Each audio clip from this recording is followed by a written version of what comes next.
ஐந்து கரத்தோனை போற்று, ஆணை முகத்தானை போற்று, மூஷிக வாகனனை போற்று, மூலப்பரம்பொருளை போற்று, சித்தி புத்தி விநாயக பெருமானை போற்று. குருவே சரணம். இணையத்தாள் இணைமிதங்களுக்கு வணக்கம்.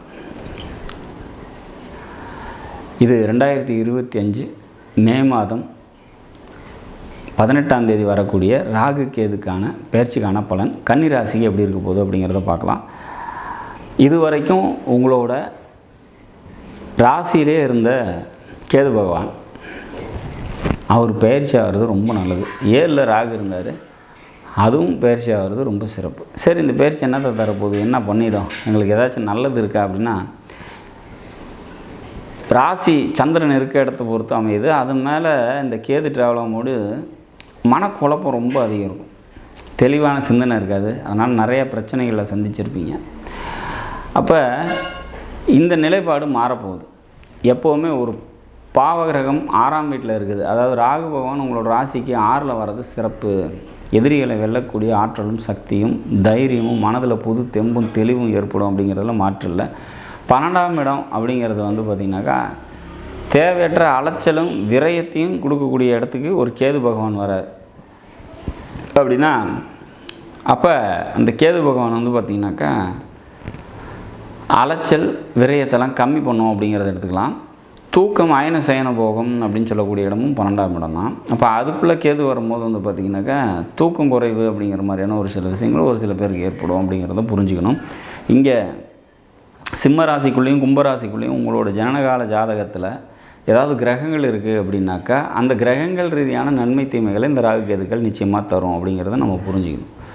இப்போது சப்போஸ் நீங்கள் கன்னிராசியில் பிறந்து மாசி மாதத்தில் பிறந்திருக்கீங்க அப்படின்னா, இந்த சூரியன் மேலே பார்த்திங்கனாக்கா இந்த உங்களோட ஜனகால ஜாதகத்தில் கும்பராசியில் சூரியன் இருக்கும், அது மேலே ராகு ட்ராவல் ஆகக்கூடிய டைம். அப்பாவால் பிரச்சனைகள், அப்பாவுக்கும் உங்களுக்கு கருத்து வேறுபாடுகள்லாம் ஏற்படும் அப்படிங்கிறத புரிஞ்சுக்கணும். அப்போ இந்த மாதிரியான ஒரு காலங்களில் உறவுகள் ரீதியான மனக்கசப்பு ஏற்படும் நமக்கு தெரிஞ்சால் அங்கே விட்டு கொடுத்து போயிடுறது சிறப்பு. அதுக்காக தான் இதை நம்ம முன்னக்கூட்டியே நோட்டிஃபை பண்ணுறோம். இந்த கும்பராசிக்குள்ளே சப்போஸ் குரு இருக்குதுன்னு வச்சுக்கலாம், வக்ரமான குரு இருக்குது அப்படின்னா உங்களோட ஜனகால ஜாதகத்தில் உதாரணமாக நீங்கள் ஒரு 1986 பிறந்திருக்கீங்கன்னு வச்சிங்க, அந்த இடத்துல கும்பத்தில் குரு இருக்கும், அது வக்ரமாக இருந்தது அப்படின்னா கண்டிப்பாக பொருளாதார ரீதியாக முன்னேற்றமான ஒரு சூழ்நிலைகள் ஏற்படும். புத்திரபாக்கியம் இல்லாதவங்களுக்கு புத்திரபாக்கியம் கிடைக்கும். திருமணமாகாமல் இருக்கிறீங்கன்னா அதுக்கான காலமாக இருக்கும். அப்போ பல நன்மைகளை இந்த குரு வக்ரமான குரு மேலே இந்த ராகு ட்ராவல் ஆகக்கூடிய டைமில் தந்துடும் அப்படிங்கிறத புரிஞ்சுக்கணும். சப்போஸ் வக்ர செவ்வாய், வக்ர சுக்கிரன், வக்ர புதன், வக்ர சனி இதெல்லாம் எந்த கிரகங்கள் அங்கே கும்பராசியில் இருந்தாலோ அல்லது சிம்ம ராசியில் இருந்தாலோ அதன் மூலமாக நன்மைகளை தரும் அப்படிங்கிறதுல மாற்றே இல்லை. அப்போ அது புரிஞ்சுக்கணும். சப்போஸ் வக்ரம் இல்லாத ஏதாவது ஒரு கிரகம் இருக்குது அப்படின்னா 1994 பிறந்திருக்கீங்கன்னு வச்சுக்கலாம், கன்னி ராசியில் பிறந்திருக்கீங்க, 1994 வருஷத்தில் பிறந்திருக்கீங்க அப்படின்னா கும்பத்தில் பார்த்திங்கன்னா சனி இருக்கும்.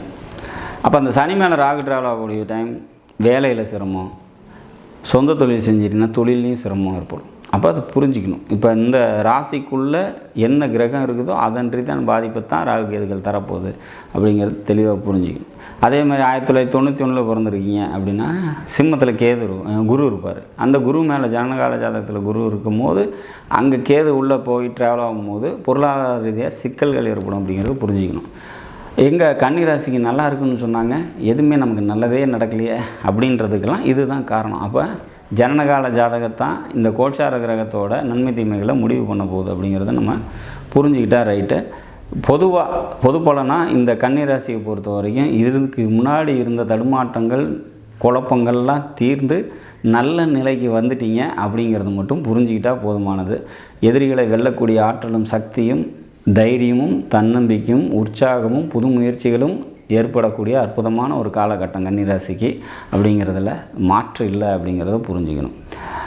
புத்திரபாக்கியம் இல்லாமல் இருக்கீங்க, கன்னிராசியில் பிறந்து இருக்கீங்க, புத்திரபாக்கியத்துக்காக வெயிட் பண்ணிகிட்ருக்கீங்க அப்படின்னா இந்த கும்பத்துக்குள்ளேயோ சிம்மத்துக்குள்ளேயோ குரு இருக்குது அல்லது உங்களோட ராசிக்கு 5ஆம் வீட்டின் அதிபதியான சனி இருக்கார் அப்படின்னா இந்த டைம் அதுக்கான ட்ரீட்மெண்ட் பண்ணிக்கிறது சிறப்பு.